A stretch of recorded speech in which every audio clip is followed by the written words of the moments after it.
Hello guys, ഇന്ന് നമുക്കൊരു chilli paneer ആക്കിയാലോ. അപ്പോൾ ആദ്യം നമ്മൾ പനീർ ക്യൂബ്സിൽ മൈദ, കോൺഫ്ലോർ, ചില്ലി പൗഡർ, പെപ്പർ, സോൾട്ടൊക്കെ ഇട്ട് മാരിനേറ്റ് ചെയ്തിട്ട് പൊരിക്കുക.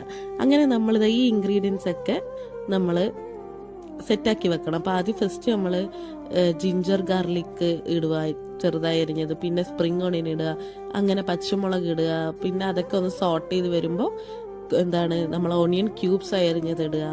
പിന്നെ അത് ഒന്ന് സോട്ട് ചെയ്തായപ്പോൾ നമ്മൾ കാശ്മീരി ചില്ലി പൗഡറോ അല്ലെങ്കിൽ നോർമൽ ചില്ലി പൗഡറോ എങ്ങനെയാണെന്ന് വെച്ചാൽ നമ്മൾ ഇഷ്ടം പോലെ ഇട്ടിട്ട് ആഡ് ചെയ്ത് കുറച്ച് ഇതായി കഴിഞ്ഞാൽ നമ്മൾ ടൊമാറ്റോ സോസ് ഒഴിക്കുക, പിന്നെ സോയാ സോസ് ഒഴിക്കുക, അത് നന്നായിട്ടൊന്ന് സോട്ട് ചെയ്യുക. പിന്നെ കുറച്ച് വിനേഗർ, 1 ടേബിൾ സ്പൂൺ വിനേഗർ, അങ്ങനെ നമ്മൾ പൊരിച്ച് വെച്ച പനീർ അതിലേക്ക് ഇടുക.